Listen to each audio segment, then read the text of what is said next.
अक्सर लोग जब आपको इंस्ट्रक्शंस देते हैं तो कहते हैं ना, या फिर राय देते हैं तो कहते हैं कि इस चीज का ध्यान रखना। आइए देखते हैं कि अगर इस तरह का सेंटेंस आपके सामने आ जाए तो उसे इंग्लिश में आप कैसे कहेंगे। सबसे पहले ध्यान रखना कि ये अंग्रेजी होती है keep in mind. Keep in mind, ध्यान रखना। अब इसके बाद आता है किस समय पर पहुंचना जरूरी है। अब ये देखिए यहाँ पर कोई सब्जेक्ट नहीं है। ध्यान रखना की के लिए मैंने लिखा है कीप इन माइंड दैट समय पर पहुंचना जरूरी है। ये एक जनरल स्टेटमेंट है। तो ऐसे में आप इसको जब ट्रांसलेट करेंगे तो यहां कहेंगे रीचिंग ऑन टाइम, समय पर। रीचिंग का मतलब पहुंचना। यहाँ पे देखिए आईएनजी फॉर्म में जब आपका वर्ब कोई भी होता है तो उसको आप एक नाउन भी जो जेरेंट भी कहते हैं, तो वही जेरेंट मैं यहाँ पर यूज कर रहा हूँ। सो रीचिंग ऑन टाइम, समय पर पहुंचना जरूरी है। इज है के लिए और जरूरी के लिए important. Keep in mind that reaching on time is important. एक बार फिर से keep in mind that reaching on time is important. दूसरा वाला देखिए, ध्यान रखना कि दस्तावेज सही से भरें। फिर से कीप इन माइंड तो रहेगा ही रहेगा कि दस्तावेज सही से भरें। अब देखिए पिछली बार में मैंने कहा था कीप इन माइंड दैट, लेकिन यहां पर कीप इन माइंड दैट ना होके आप कहेंगे, क्योंकि पिछले वाले में जो है एक हिदायत दी जा रही थी। ये वाला जो है ये हिदायत ना देकर, और वो जनरल पब्लिक के लिए था, ये किसी एक खास इंसान के लिए कहा जा रहा है। तो ऐसे में आप कह सकते हैं कीप इन माइंड टू, मतलब ये करना है fill out, to fill out, keep in mind to fill out the document. दस्तावेज के लिए आप कहते हैं डॉक्यूमेंट। और सही से के लिए आप कहेंगे केयरफुली, मतलब ध्यान से करना, सही ढंग से करना, कोई गड़बड़ ना हो जाए।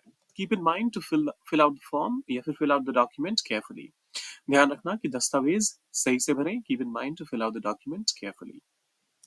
ध्यान रखना कि यह काम गलत ना हो। ध्यान रखना के लिए कीप इन माइंड और फिर यहां पर दैट, यह काम, दिस टास्क, या फिर आप चाहें तो दिस वर्क भी कह सकते हैं, गलत ना हो। अब देखिए यहाँ पर आपको ये सेंस देने की कोशिश की जा रही है कि मतलब होना नहीं चाहिए, वो चाहिए वाला सेंस है। So this task should not, और गलत हो जाने के लिए आप कहते हैं go wrong. Keep in mind that this task should not go wrong. ध्यान रखना कि ये काम गलत ना हो। Keep in mind that this task should not go wrong. ध्यान रखना कि मीटिंग या बैठक सुबह 10 बजे है।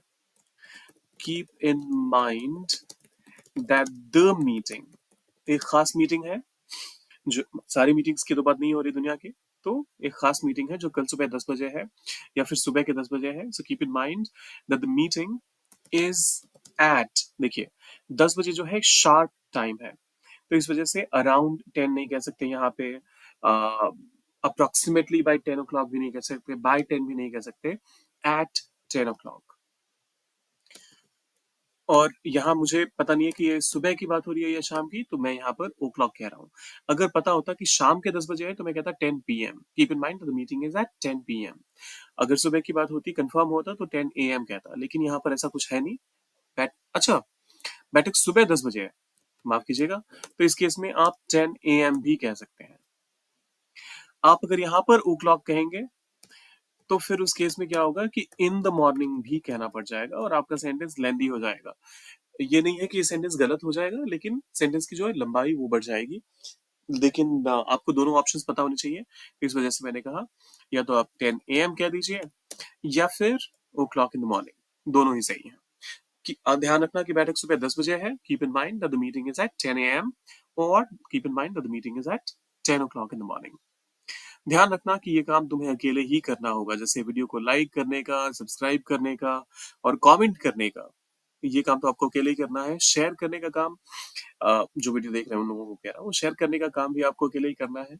तो इस वाले का क्या होगा ट्रांसलेशन, कीप इन माइंड तो पता ही है आपको, तुम्हें के लिए यू, ये काम अकेले करना होगा। मतलब एक कंपल्शन है। तो यू हैव टू यह काम करना, तो करने के लिए आप कहते हैं डू, यह काम के लिए दिस, या फिर दिस वर्क, और अकेले के लिए आप अलोन का इस्तेमाल करते हैं। सारे वर्ड्स मैंने बता दिए। आपकी सही आप अपनी अंडरस्टैंडिंग से इसका जो सही फ्रेजिंग होगा, जो सही तरीका होगा फ्रेम करने का सेंटेंस का, वो आप कमेंट में डालिए। तो एक बार फिर से फटाफट रिवाइज करते हैं। ध्यान रखना कि समय पर पहुंचना जरूरी है। Keep in mind that reaching on time is important. ध्यान रखना कि दस्तावेज सही से भरें। Keep in mind to fill out the document carefully. ध्यान रखना कि यह काम गलत ना हो। Keep in mind that this task should not go wrong. ध्यान रखना कि बैठक सुबह 10 बजे है। Keep in mind that the meeting is at 10 AM या फिर 10 o'clock इन द मॉर्निंग। या फिर ध्यान रखना कि तुम्हें यह काम अकेले करना होगा। कीप इन माइंड कि आगे क्या होगा वो आप डालिए कमेंट सेक्शन में। जाते जाते वीडियो को लाइक करिएगा, सब्सक्राइब करना मत भूलिएगा। मिलते हैं जल्दी।